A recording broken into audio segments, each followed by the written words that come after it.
Салам алейкум. Hürmetli birlikteşler.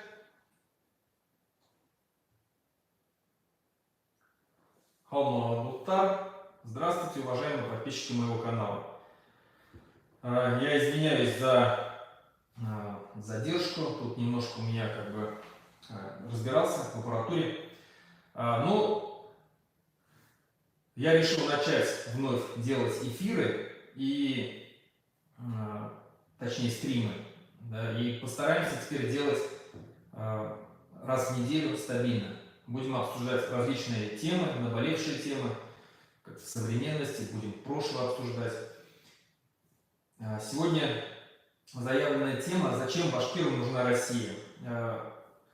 Поговорим об этом, вы пишите свои комментарии. После того, как, скажем так, я проговорю то, что я хотел сказать, и уже тогда мы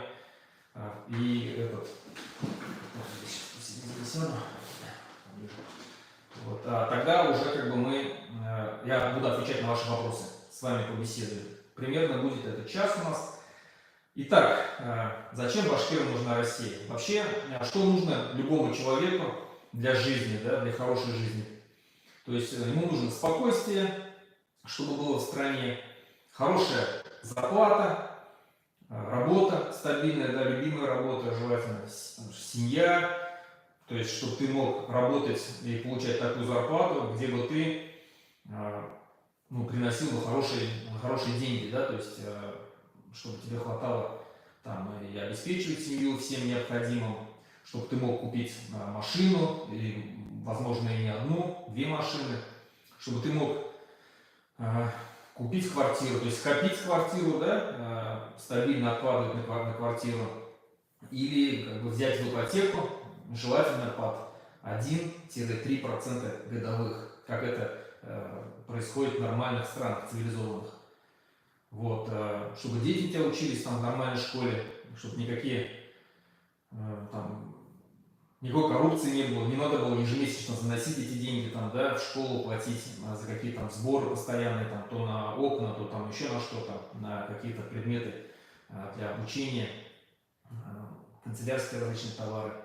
Вот, чтобы ты мог со своей семьей стабильно ездить, хотя бы раз в год отдыхать куда-нибудь на курорты. Вот что нужно жить, чтобы ты жил спокойно в нормальном государстве. Вот что нужно человеку. Теперь давайте рассуждать, что имеют башкиры. Помимо еще вот этих вот, скажем так, естественных потребностей, да, для семьи, для человека, то есть стабильная работа, там, хорошая зарплата, желательно по нынешним меркам от $1000 до $3000, то есть, да, вот, примерно такая, чтобы зарплата была. Все хотят так жить. Чтобы там родители получали стабильную пенсию и могли себе ни в чем не отказывать. Помимо этих социальных этих потребностей, нужно, чтобы там тебя полиция, то есть не гнобила, а наоборот защищала. Чтобы ты мог говорить все, что угодно, в рамках закона, да, захотел там, вот что-то тебе не нравится. Вот недавно там в Литве, зимой я видел митинг, проходил там такой пикет против того, что вот реагентами сыпят на асфальт. И люди спокойно вышли, высказали свое мнение там, с плакатами, со всеми. Никто их не трогал, никто их не разгонял. Никаких там санкций против них не вводили, в автозак никого не грузили. Примерно то же самое, да? И если ты представитель какой-то нации, чтобы эта нация была защищена, чтобы ты мог свободно учиться на своем родном языке, там, чтобы ты мог смотреть фильмы на своем родном языке, там, ходить в театры, там, спектакли смотреть различные. То есть, чтобы были, скажем, соблюдены твои национальные потребности, духовные потребности, плюс социальные, да, потребности, и чтобы ты был защищен, чтобы тебя никто не мог там обидеть по беспределу и так далее. Вот что нужно. Всем салам алейкум, да, вот очень много здороваются, всем салам алейкум, всех рад видеть, давно не общались в прямом эфире. Так вот, что имеют башкиры, находясь в составе России? давайте честно признаемся, вот очень много есть башкир, которые недопонимают, где они живут и в каком они находятся положении. На самом деле, очень много башкир думают, что они живут в нормальном государстве, где у них все есть, где у них там стабильность, где, возможно, где-то что-то плохо, но можно потерпеть, потому что там где-то еще хуже. То есть они не думают о том, что где-то есть лучше, они думают о том, что где-то вот хуже, значит, у нас как бы, да, можно терпеть еще. Вот, и поэтому я считаю, что уверен в этом, да, что мы, башкиры, в составе России находимся в колонии. Да, мы являемся колонией, самой настоящей сырьевой колонией, откуда у нас выкачивают все, что можно. Выкачивают природные ресурсы, и людские ресурсы, да, то есть с Башкортостана уезжают люди там, в Москву за лучшей долей, нас отправляют на войну. То есть, но многие этого не понимают. Многие говорят, что вот Россия это наш дом, там Москва это наша столица, Путин это наш президент. Вот, и поэтому вот хотелось бы открыть глаза этим людям.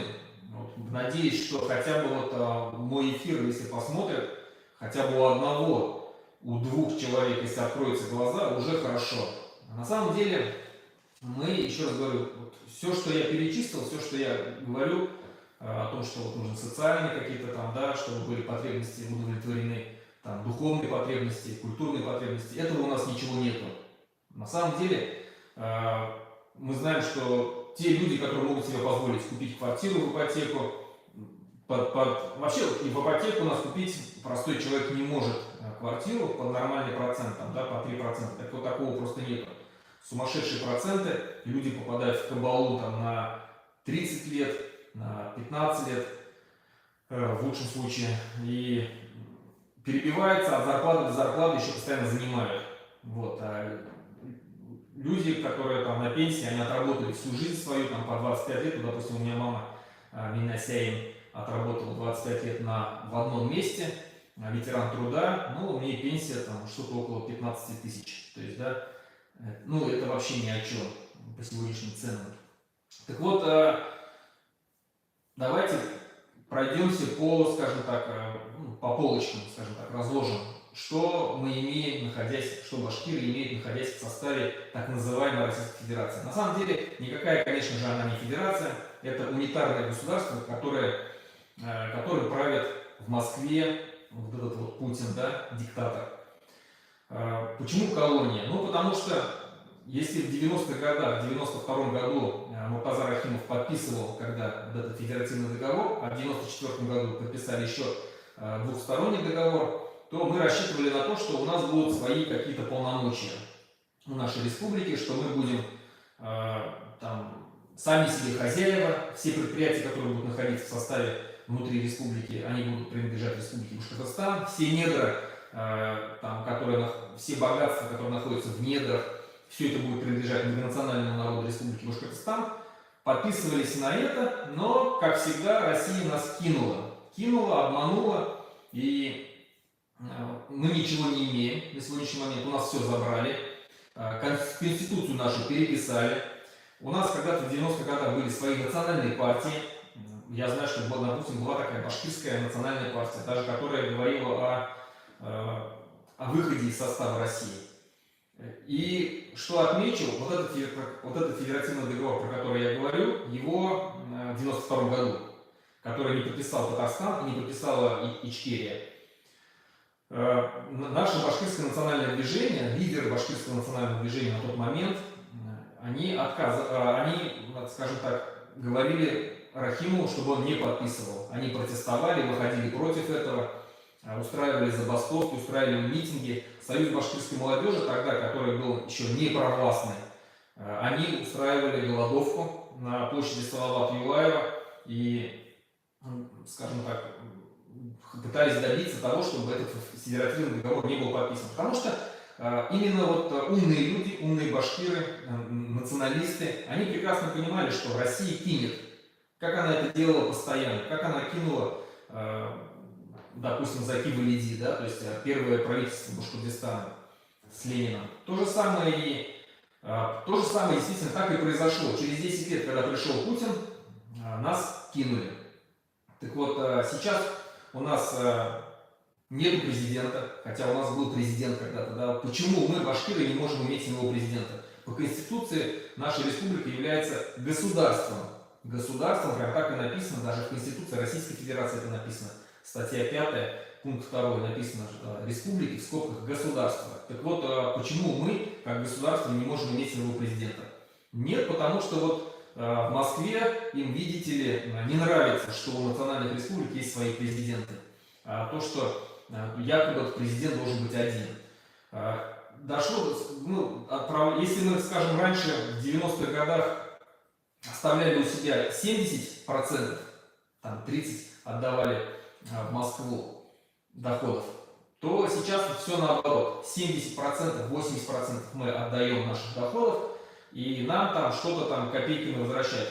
Как посчитали экономисты, около 9 миллиардов долларов, точнее 9 миллиардов рублей мы, скажем так, у нас забирают доходами. 9 миллиардов долларов. Ладно, это я потом уточню. Так вот, министры, сегодня и раньше министры все знали, да, того или иного министра, то есть, потому что они сидели долго и они пользовались авторитетом достаточно хорошим. Но сейчас министров правительство, скажем, даже само башкирское правительство своих собственных министров не назначает. Их нужно согласовывать обязательно с Москвой. Вот Москва не захочет того или иного министра, да, которого, скажем, предлагает председатель правительства Республики Башкортостан, все, его не согласуют. Плюс вот эти вот надзорные ведомства, там, ФСБ, МВД, прокуратура, Следственный комитет, все они не подчиняются Республике Башкортостан и вот над нами наблюдают, точнее, да, контролируют нас. Башкортостан не может иметь свою армию, да, вот, и я был бы с удовольствием, вот, если бы наши жители нашей Республики Башкортостан служили в самой республике. Они отправлялись куда-то там в Украину воевать.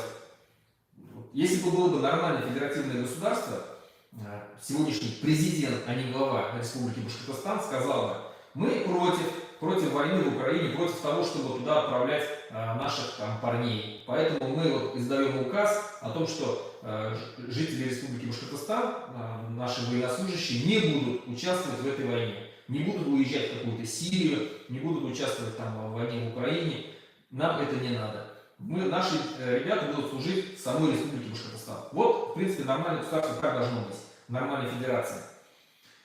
Что еще мы не имеем? Мы не имеем, то есть язык, да? У нас есть свой родной язык, башкирский язык, который совершенно развит очень хорошо. На нем раньше преподавались предметы все в школе, начиная там от алгебры, геометрии, физики, химии, да, то есть даже иностранные предметы, вот я недавно видел учебники, мне отправляли фотографии, учебники английского языка, то есть где объяснялось на башкирском языке, да, то есть как изучать. Поэтому нас всего этого лишили. Вот какая-то Москва, которая вроде бы говорит, что мы дружба народов, что у нас как бы все соблюдается равноправие, и вот она нам запрещает в своей собственной республике изучать свой собственный башкирский язык. Перевели его в факультатив, поставили его на конец учебного дня, и дети практически, и сейчас нет интереса у них изучать свой родной язык. Почему? Потому что в школе и так большая нагрузка, а ЕГЭ, единый государственный экзамен, можно сдавать только на русском языке. Конечно, родители будут отдавать своих детей там, потому что русский язык обязательный для экзамен на ЕГЭ, да, сдается. И, конечно же, родители будут отдавать в русские классы, чтобы ребенок подготовился к последующему поступлению в институты. Все институты тоже на русском языке. У нас нет квалифицированных экономистов, точнее не осталось, раньше они были, экономистов, юристов, медиков и так далее, которые бы на родном башкирском языке могли бы преподавать, объяснять, давать какие-то услуги. Их просто не осталось. Просто прийти и получить услуги на башкирском языке у юриста — это большая проблема, чтобы тебе чисто на башкирском языке юридические услуги защищал тебя, допустим, в суде. Нет этого.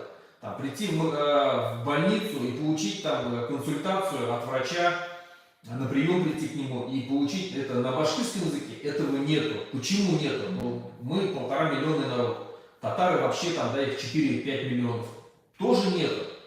Возьмем эстонцев, которых 800 тысяч в своей собственной республике. 800 тысяч. Все на эстонском языке. Абсолютно все.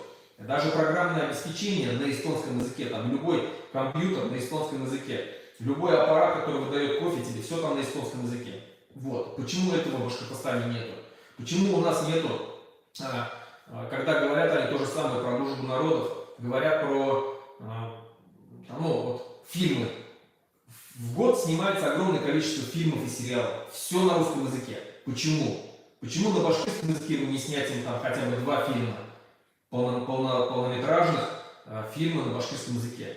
Не выделить для этого деньги. Почему не выделить деньги там, для снятия там, на татарском языке, на чувашском, на якутском, на бурятском, на чеченском, на ингушском, на аварском языке? Ну этого же нету. Получается, что у нас что они только русские в этой стране живут. Хотя бы даже озвучку, вот, на которую еще меньше денег надо, да, чтобы просто озвучивать фильмы, которые снимаются, и переводить их сразу на родные языки, этого тоже нету. Ни мультфильмов нету, ни фильмов нету. Вообще по федеральному телевидению о национальных республиках, о народах вообще ничего не говорят. О их культуре, как они живут, какие у них проблемы. Ничего нету, абсолютно. Вот это разве федерация? Башкиры живут в такой стране. Оскорбление по национальному признаку. Как только ты выезжаешь за пределы Республики Башкортостан, приезжаешь в какие-то там регионы, вот по мне видно, да, что я не русский. Есть башкиры еще больше, да, разрез глаз, там, да, монголоидные черты, кавказцы. Такие же граждане Российской Федерации. Те же самые права. Точно такой же паспорт. Но тебе могут сказать там где-нибудь в метро, просто в магазине: ты чурка, ты узкоглазый, что ты сюда приехал, езжай на свою родину. Ну вот, пожалуйста, да? Мы же русским так не говорим у нас в республике. Эй, ты там, локтеногий, ты что здесь ходишь здесь? Иди езжай в свою там, да, свою Рязань там. Такого же мы не говорим. А попробуй скажи, тебя сразу же за это посадят, за разжигание межнациональной розни. Вот недавно я видел, случай был там в Москве, калмычка одна, русские пидорасы, да, сказала. А почему она так сказала? Потому что до этого ее спровоцировали. Сказали, что ты узкоглазая, там, тварь или что-то, да. Все, ее спровоцировали, она ответила, и это засняли, и все. Приехала полиция, ее арестовали, увезли, и там сейчас собирается за межнациональную рознь ее судить. Вот, пожалуйста. Вот эти русские общины, которые ходят, они что, укрепляют нашу дружбу, что ли, между собой? Абсолютно нет. Мало того, что они всех нерусских там гнобят, еще всех мусульман гнобят, как прямо открыто говорят, мусульмане, да, то есть мы будем бороться против мусульман.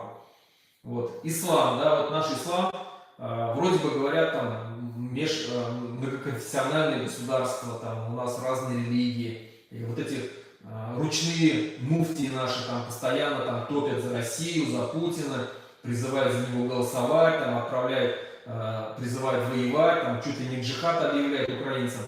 Ну а на самом деле, пожалуйста, мечети сжигают нам.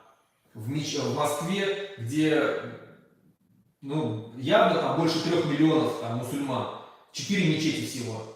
У нас в Уфе, где мусульман, татары и башкиры, столько же, сколько и русских, 50 на 50 примерно, то мечетей 23, а церквей 79 по последним подсчетам. Но где справедливость? И патриарх, там, вот этот Кирилл, отчитывается, да, что в день, каждый день там строится одна церковь в России. Ну мы что, живем в каком-то клерикальном государстве, что ли? Нет, абсолютно. В войнах, как я уже говорил, да, вот почему-то башкиры должны участвовать в войне, которую мы вообще не начали. То есть, ну, абсолютно нам она не нужна. Зачем башкиру вот эта война с Украиной? Для чего? Что мы там потеряли? Почему на сегодняшний момент мы лидируем по количеству убитых? на этой войне. Больше 5000 человек погибло с Республики Башкортостан. Больше 30 тысяч было призвано на эту войну. По тем, ну, кто-то по контракт подписал, кого-то мобилизовали и так далее. Зачем нам эта война? Для чего? Почему какой-то условно там Тагир из Баймака или Рустам из Бурзяна должен умирать в Украине, которая находится там за 2000 километров? Для чего? Она на нас напала, что ли? Нет, абсолютно. Она нам угрожала, нашему башкирскому языку, нашей башкирской культуре? Нет, абсолютно не угрожала. Почему мы должны ехать туда и умирать? За что? Нам эта война абсолютно не нужна, но мы умираем, и это очень сильно сказывается, потому что это мужчины умирают в расцвете сил, то есть генофонд наш теряется. Люди, которые могут, скажем так, создавать семью, которые могут еще там наплодить детей, но все, их нету, соответственно, не родятся башкиры следующие. Ладно, башкир 1,5 миллиона там, а таких народов, там, допустим, как нагайцев, там всего 100 тысяч, 150 тысяч, там, бурятов, там, 400 тысяч. Но у них еще больше там, да, то есть в процентном соотношении у них вообще катастрофа самая настоящая. Это сейчас вроде бы так кажется. Если у нас уже, вот, да, из Башкортостана 5000 погибло официально, плюс еще больше 3,5 тысячи запросов, вот этот есть такой сайт «Хочу жить». Туда запросы, где ищут людей, пропавших без вести, еще 3500 запросов, вот уже 8500, да? Плюс еще столько инвалидов, которые уже не смогут создать семьи. Это примерно около десятки. Так вот, за Вторую мировую войну, за вот эту отечественную войну с Гитлером, которая была, 30 тысяч погибло из Республики Башкортостан. У нас уже под десятку, но там-то понятно, там была хоть какая-то справедливая война. Там на нас напали, там реально как бы угрожали существованию там, народов, да, то есть концлагеря и так далее, то сейчас на нас никто не нападал, мы напали наоборот, еще мы должны за это вложить свои башкир. Вот. Плюс изоляция от мира. Все, башкиры не могут спокойно поехать там учиться куда-нибудь в Европу, путешествовать. Страна Россия, страна изгоев. В Москве какой-то придурок начал войну, страдают башкиры. Страдают башкиры. У нас вышли огромное количество предприятий иностранных, просто вышло из России, в том числе из Республики Башкортостан. Ну, нету. И рабочие места, которые создавали, платили налоги здесь, в нашу республику. Все, нету. Из-за чего? Из-за какого-то дебила, который там в бункере решил создать СССР 2.0. А страдаем мы, у нас доходы теряются, у нас уровень жизни падает, у нас цены растут, инфляция и так далее. Про демографию, да, я сказал, то есть демографически мы вообще проседаем. Мы и так не росли в численности. Вот посмотрите на страны, которые сейчас 35 лет назад вышли из состава Советского Союза и образовали свои собственные государства. Ну, нормально развивается, но там, да, из 15 этих стран, 3 страны с диктаторским режимом. Таджикистан, Туркменистан и Белоруссия. 3 страны. Но остальные-то есть вообще чисто демократические, такие как страны Балтии. Есть там полудемократические, такие как там Грузия, Армения. Ну и то даже можно сказать, что они там демократические, потому что у них стабильно сменяется власть. Украина, Молдова. Есть страны с мягким авторитаризмом, такие как Казахстан, Узбекистан, Кыргызстан. Но все равно у них все они растут в численности, особенно вот наши тюркские братья, растут в численности. Ну, допустим, кыргызы, наш братский народ, на начало 20 века их было меньше, чем башкир. Меньше, чем башкир. Когда башкир было 1,5 миллиона, да, мы потом пережили Голодомор, который нам устроила эта страна большой, сразу 50% потеряли в численности. Потом гражданская война, вот эта вот, которая была, потом Вторая мировая война, вот это вот, где у нас огромное 30 тысяч погибло, да, тоже генофонд. Мы огромное количество людей потеряли, вот, находясь в этой стране, постоянно участвуя в войнах, постоянно страдая, расстрелы, репрессии и так далее. Зачем нам это? Вот прошло 35 лет после того, как СССР развалился, кыргызы сейчас их 6,5 миллионов. Их было меньше, чем нас. Их было что-то около 400-500 тысяч на начало 20 века. Сейчас их 6,5 миллионов. А башкир как было 1,5 миллиона на начало века, потом половину у нас скосили, и сейчас кое-как мы опять набрали 1,5 миллиона. Но в чем здесь этот прикол? Зачем нам эта страна, такая нужна страна, где мы физически не растем? А многие народ уменьшились катастрофически. Чувашей было там почти по 2 миллиона. Больше, чем башкир было. Сейчас их меньше, чем башкир. Их миллион кое-как осталось. И с каждым разом они уменьшаются в численности. Эрзи, мокши уменьшились в численности. Удмурты, марийцы уменьшились в численности очень сильно. Татары сколько потеряли в численности. Но где справедливость? Зачем такая? А вот эти страны, которые вышли, наши тюркские братья, все растут. Казахи, посмотрите, как выросли. Тоже после голодомора страшнейшего, после войны, их там осталось 2 с чем-то миллиона. 100, 2, 300, вот так где-то было в 30-х годах там, да.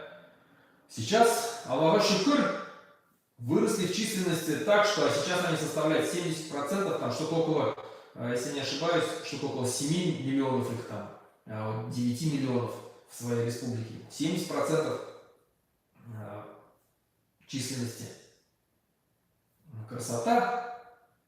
Вот почему, если бы мы тогда не подписали бы этот договор, если бы мы заняли бы жесткую позицию и не стали бы подписывать этот договор, сказали бы, что мы боремся за независимость. И все. Сейчас, может быть, мы уже, да, возможно, бы воевали бы, возможно, мы бы вместе с чеченцев поддержали бы. И к тому времени, может быть, Россия согласилась бы на независимость, да, потому что воевать против сразу нескольких народов, да, ну, допустим, условно, Татарстан, Башкортостан, Ичкерия, сказали бы, нет, мы не подписываем с вами договор, мы как бы все, объявляем о независимости. Но я сомневаюсь, что на тот момент Россия смогла бы нас всех победить. Учитывая, что татар около 5 миллионов, 1,5 миллиона башкир, 1,5 миллиона чеченцев, это уже около 8 миллионов населения, которые воюют. Я сомневаюсь, что Россия подписалась бы под это. Плюс, конечно же, если бы 3 республики поднялись бы, за нами поднялись бы все остальные республики. И якуты поднялись бы, и тувинцы, и ингуши, и кабардинцы, и балкарцы, и все другие народы поднялись бы, чуваши. Уже, возможно, сегодня была бы не Российская Федерация, а просто уже независимое государство. Ну или максимум конфедерация, да?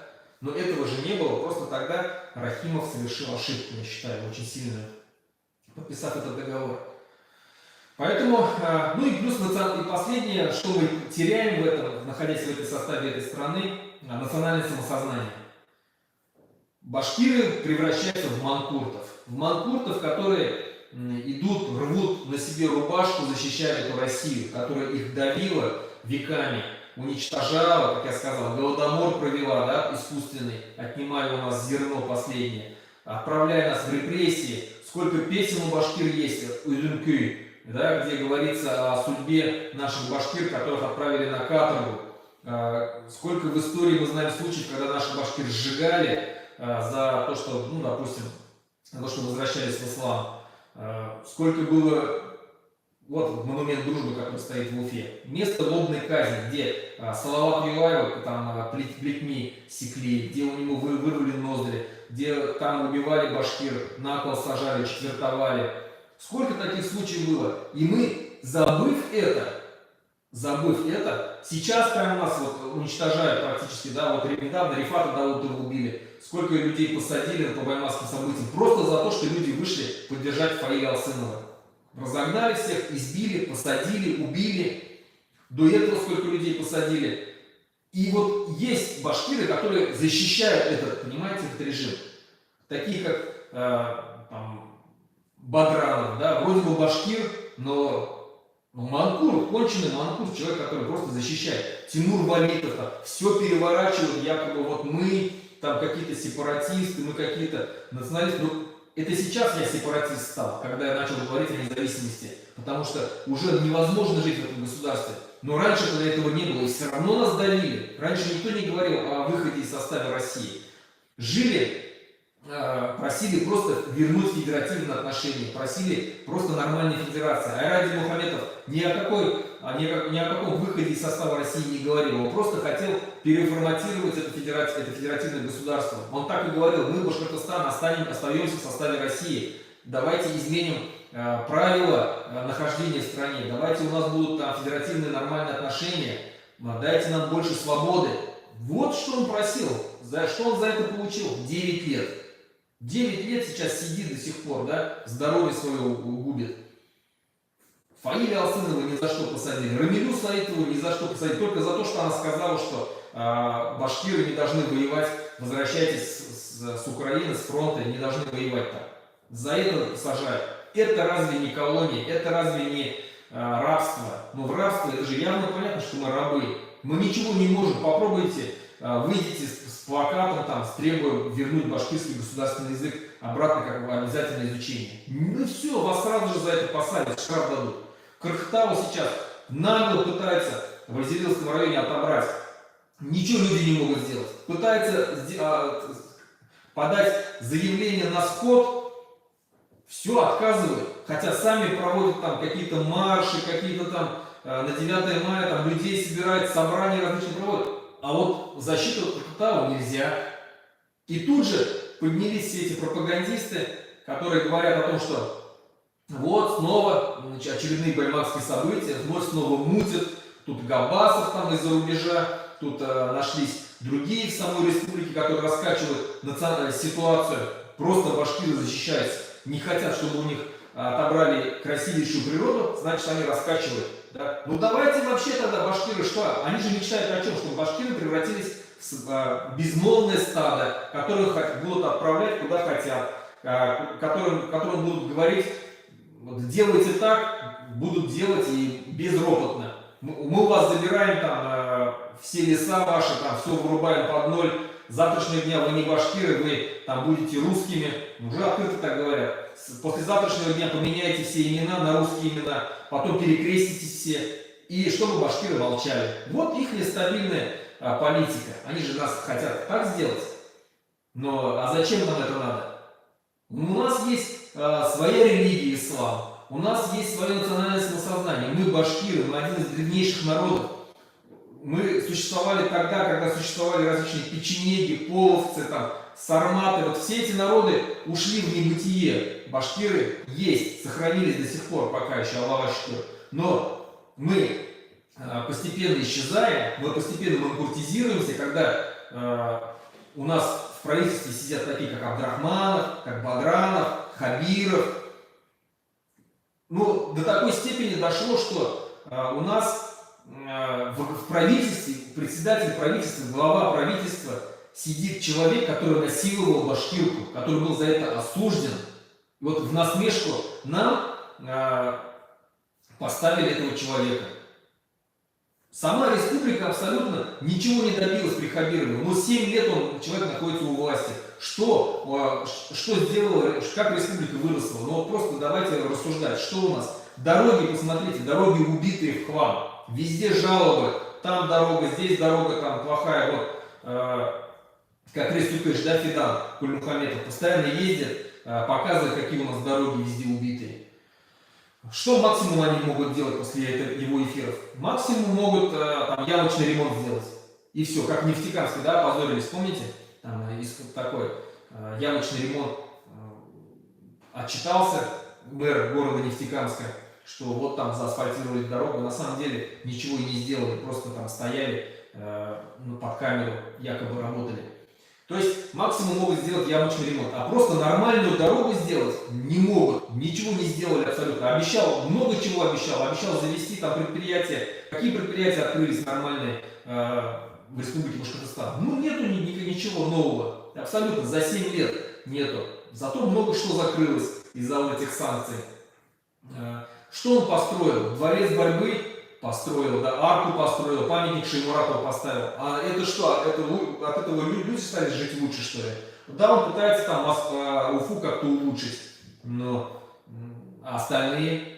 И то в Уфе огромное количество людей жалуются. Люди просто хотят элементарно нормально жить, ездить по нормальным дорогам, чтобы у них из крана текла горячая вода, а не ежемесячно, чтобы там прорывала канализацию, да, зимой.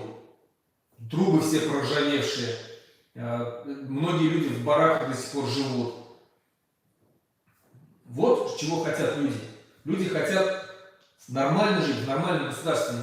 Этого ничего нету. Поэтому, заканчивая, я хочу сказать, что башкирам нужна независимость. Мы должны жить в своем отдельном независимом государстве. Мы должны сами на себя работать. Доходы, чтобы шли в нашу республику. Добывается что-то у нас из недр наших. Доходы платятся в республику Башкортостан. Они уходят куда-то там в федеральный центр на войну. Да, вот придурок Путин там все наши... Все выкачивают у нас, и все это куда уходит? Все это уходит на войну, на какие-то дроны, там, на Искандеры, всякие ракеты. Зачем нам это надо? Мы хотим жить мирно, мы не хотим ни с кем воевать. Мы хотим плодиться, чтобы у нас в семьях было по 4, по 5 детей. Для этого, чтобы просуществовали нормальные условия были, чтобы хорошая зарплата, хороший дом, там, какие-то субсидии, ездить отдыхать, как я сказал. Вот что хотят. Люди хотят спокойно, нормально жить. В этой стране это невозможно. Давайте просто логически, исторически вспомним, когда Россия жила хорошо и стабильно. Но когда у нас была демократия, чтобы вот люди там могли говорить что угодно, выбирать там власть на выборах, на нормальных выборах, на честных. Когда это было? Ну, не было этого никогда. Максимум это было в 90-х годах 10 лет. Все. Мы даже 30 лет, 50 лет никогда в этой стране, как бы она ни называлась, Российская империя, там, Советский Союз, Российская Федерация, никогда не жили нормально. В Советском Союзе жили там 70-х и 80-е годы более-менее хорошо. Все, абсолютно. Остального ничего нет у нас. Вот страна, империя, которая вечно воюет с кем-то, вечно гнобит свой народ, сажает его, репрессирует, убивает, постоянно нищета, люди живут в нищете постоянно. Но давайте уже прекратим этот порочный круг. Давайте уже один раз выйдем за независимость, вот когда у нас появится окно возможностей, когда будут все условия для того, чтобы попытаться стать независимым. Сделаем это наконец-то. Используем эту возможность, чтобы наши внуки нам потом в старости лет не говорили, что вот у вас была возможность, когда Путин сдох, или когда его убили, и когда в Москве начался переворот, у вас была возможность попытаться побороться за независимость. А вы не использовали его, вы струсили. Или там вы побежали подписывать очередной договор с этой страной, которая с Москвой, которая там этот договор через 10 лет снова обманула. Давайте не будем повторять ошибки наших предков. Давайте не будем больше слушаться эту Москву, работать на нее, горбатиться на олигархов. Покажите мне башкирских олигархов, где они? Ну, все Дерипаски какие-то там, Ковальчуки, вот они там сидят в Ротенберге. Все, владеют нашими предприятиями, Сечины разные. Но зачем нам это? Я вот недавно читал, там в Казахстане 50%, 50-60% людей, входящих в состав Forbes, это казахи сами. То есть они сами там управляют своей страной. Вот так мы должны жить. Мы должны в своей собственной независимом государстве разговаривать на башкирском языке. Башкортстан лешеге тыжды. Укрга башкортстан тыжды. Чтобы у нас были свои национальные партии, чтобы мы выбирали своего президента стабильно раз в 4 года. Там, или в парламент, чтобы партии у нас выдвигались. Чтобы мы могли путешествовать по всему миру, чтобы мы участвовали на чемпионате мира, в Олимпийских играх под флагом Башкортостана, вот под этим флагом. Чтобы в ООН заседали и голосовали за какие-то там резолюции. Вот что мы хотим, а не чтобы за нас там Москва принимала решения. Вот, давайте, в общем, я уже 3,5 года как говорю о том, что башкирам хватит жить в этой стране. Пожили, много веков уже пожили, хватит. Мы сейчас стоим на грани уничтожения нашего народа. Уничтожения языка нашего, физического уничтожения. Просто мы исчезаем, мы оманкурчиваемся, у нас язык пропадает. Все на грани. Вот последняя возможность у нас будет стать независимым. Давайте его используем. Давайте используем эту возможность, будем жить как нормальное демократическое государство. Производить свою башкирскую какую-то там продукцию, торговать со всем миром, чтобы со всего мира к нам приезжали сюда путешествовать, ну, там, тут туризм, да, развивать. У нас огромные для этого есть возможности. Теперь поговорим здесь, в чате. Татары, марийцы, чуваши, чеченцы пусть тоже собирают манатки и в Татарии, Юли, куда там, кто где живет, Башкирия, башкирам, нечего тут пришел делать. Ну нет, кто захочет жить в Республике Башкортостан, пусть живет. Но по законам Республики Башкортостан, где будет государственный язык, один башкирский язык. Пожалуйста, ты когда человек, любой там вот перечисленный народ приезжает условно в Эстонию, или в Литву, или в Армению, или в Грузию, или в Молдову, или в Азербайджан, вы же там не требуете, чтобы на вашем языке там с вами разговаривали, там на русском языке, там на чеченском, на марийском языке. Нет, если ты переезжаешь в эту страну жить, ты принимаешь эти законы, живешь по этим законам, говоришь на этом языке, детей отправляешь в школу, где будет говориться на этом языке, на языке этого государства обучение будет. Все. Поэтому и у нас также будет в Башкортостане. Так, вот этот вот чувак, мы его блокируем, потому что он провокатор. Руслан Алый, Айсин белән стрим кирәк. Беден мөнәсәбәттәбез турында. Бит эшләрбез, иншалла, Алла бирһә. Мин Айсин белән бәйләнештә һөйләшермен. Бәлки булыр. Вакыт булга. Так.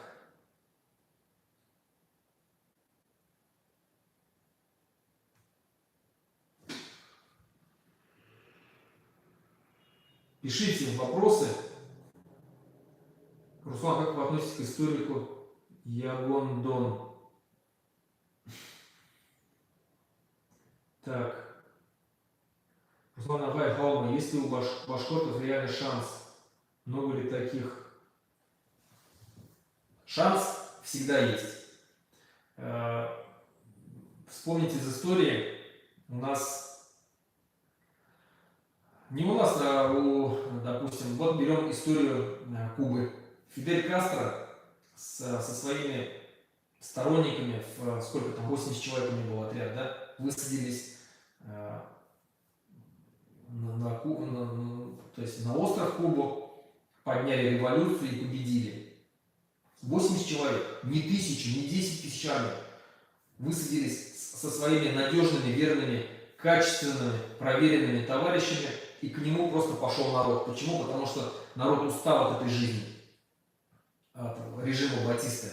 Вот. И все начали вливаться в отряды Фиделя Кастро, поддерживать его, кормили его, помогали продуктами, его отряды кормили. Все, они спокойно дошли до Кубы и победили там. Ну, были бои, конечно, да, но то вот если Башкортостан, башкиры поднимутся вместе с татарами, русские, если поддержат, если те, которые хотят, чтобы Башкортостан стал нормальным, независимым, демократическим государством, очень быстро мы возьмем власть в свои руки и проведем честные выборы, выберем достойного президента и будем жить нормально.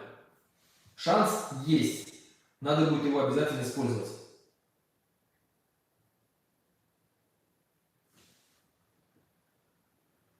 Так. Каким вы видите Башкортостан? Светским или религиозным государством? Что будет в Конституции по этому поводу? У нас есть проект будущего независимого Башкортостана. Сейчас, кстати, мы работаем над Конституцией, наш комитет Башкирского национального движения. И у нас светское государство, конечно, будет. Светское государство, но государственная религия,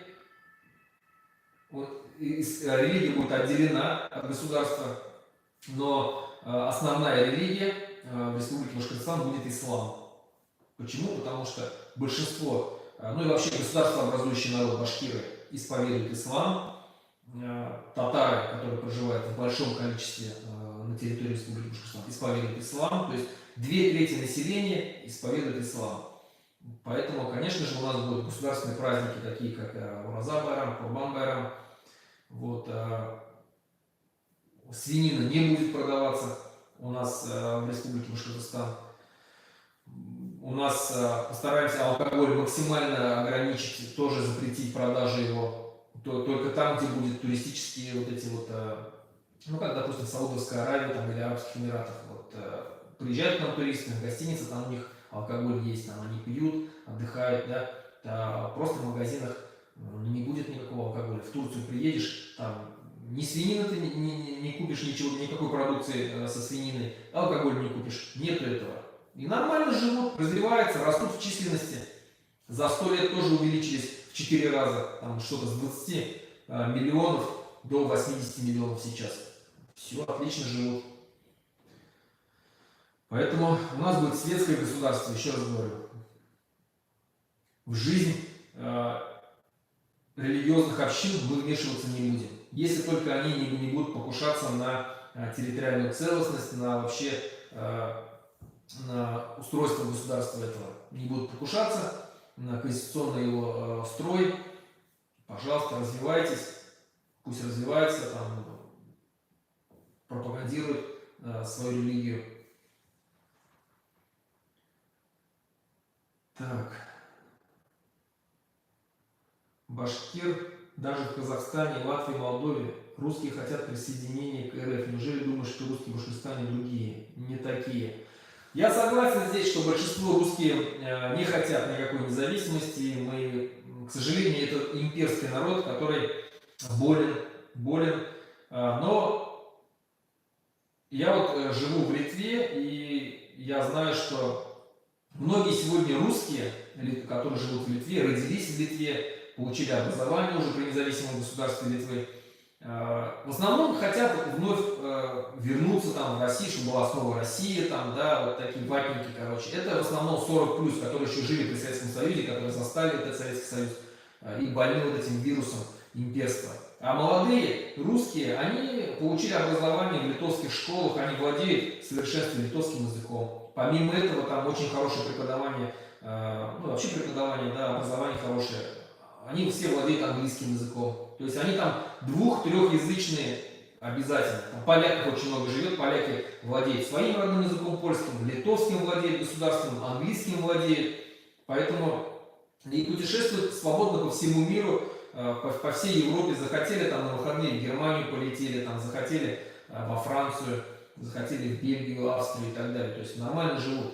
Вот, и русские не хотят, молодые русские не хотят в Россию, и чтобы Россия пришла там, да, со своими локтями там, да, и балалайкой. Абсолютно не хотят. Так. Руслан Абый, ничек ойлайсыз, соғыш белән азатлык, я қалап үзеннән уйды була.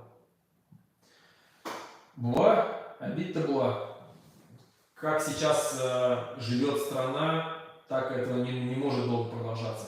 Обязательно будет коллапс, и со смертью Путина, я надеюсь, что раньше все произойдет, я надеюсь, что все-таки ему там башку свернут, вот, либо, может быть, Аллах Тааля заберет его раньше, там, через инфаркт какой-нибудь. Но надо же понимать, что сейчас те группы лиц, олигархи, силовики, которые зависимы от этого режима Путина, которые богатеют на этом режиме, они следят за здоровьем этого Путина, там, лучшая медицина мира на него работает.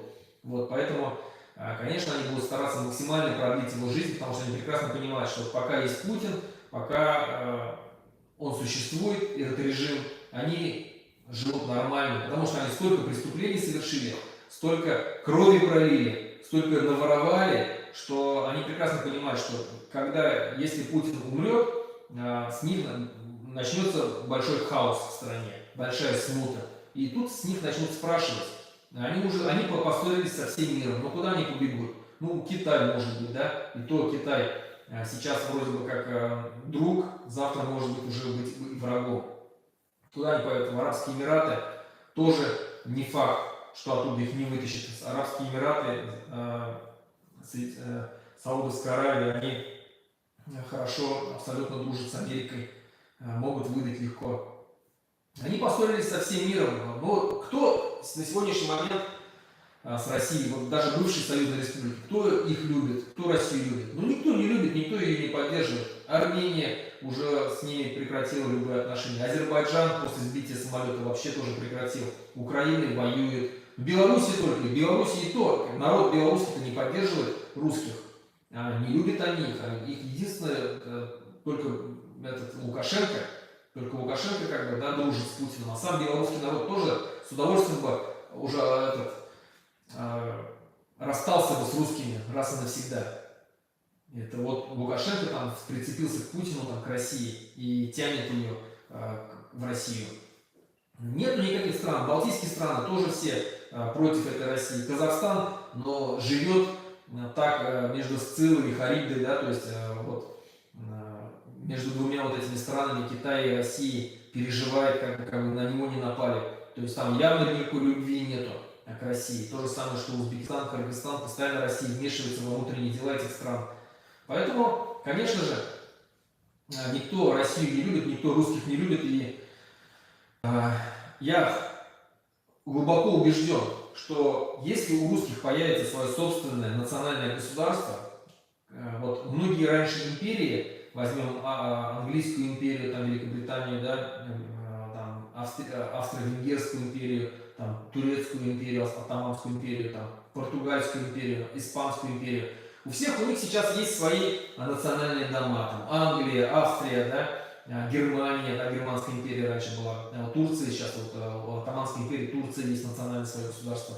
У Испании, у Португалии, да, есть.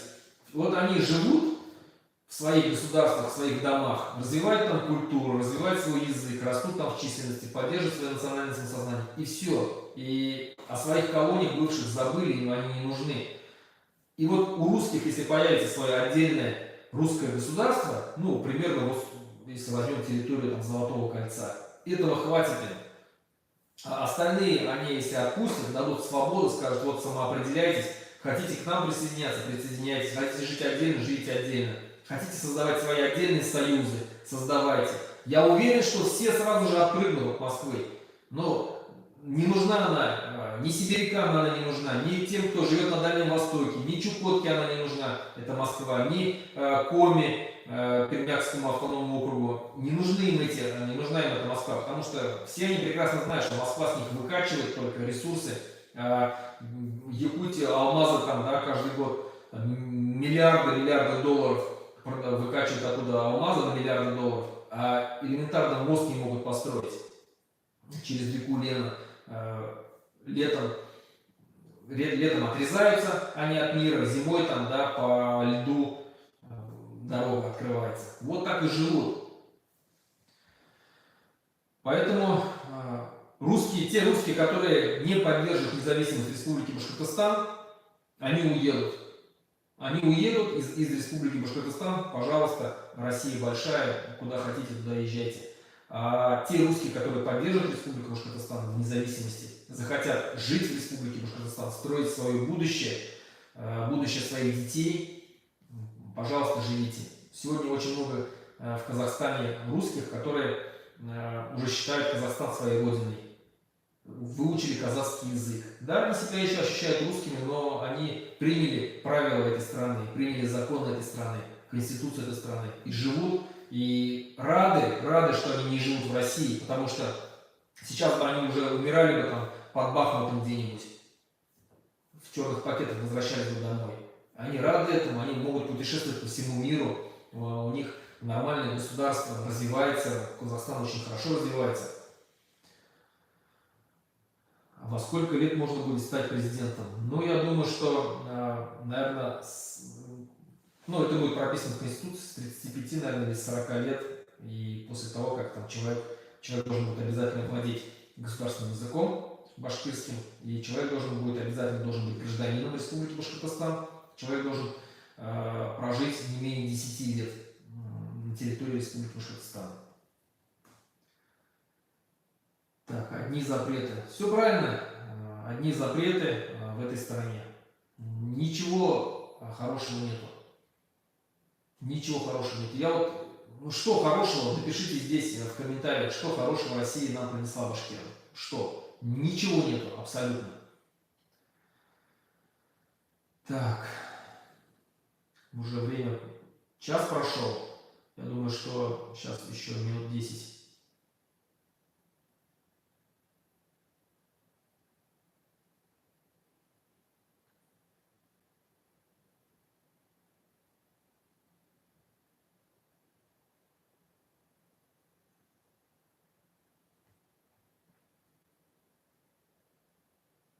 Каким вы видите отношения Кыргызстана и Башкортостана после обретения независимости? Конечно, самые дружеские отношения.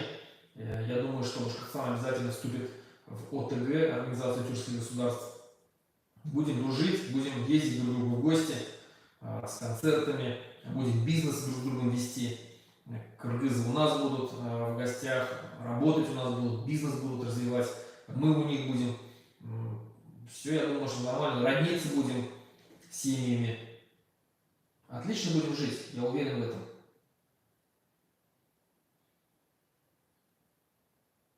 Чем наш Башкортостан может предложить при торговле с миром? Да всем, абсолютно. Вот сейчас у нас ребята из комитета разрабатывают план экономический, да, будущего независимого Башкортостана. У нас абсолютно огромное количество преимуществ. У нас, во-первых, вот избитая оскомина, да, по поводу природных ресурсов. Да, у нас огромное количество природных ресурсов. Будем ли мы их добывать, не факт, потому что до такой степени уже надоело, не хотят уже многие. Многие не хотят, чтобы у нас добывали природные ресурсы, просто чтобы уже оставили природу в покое. Если и будут добываться природные ресурсы, то чтобы это были высококвалифицированные компании там, с мирового уровня, там, ну, допустим, норвежские очень качественные компании, которые в основном не трогают природу. Вот. В общем, вот так. Но я думаю, что все на этом. У нас время час, так что будем заканчивать. Спасибо всем. На этом до следующего стрима.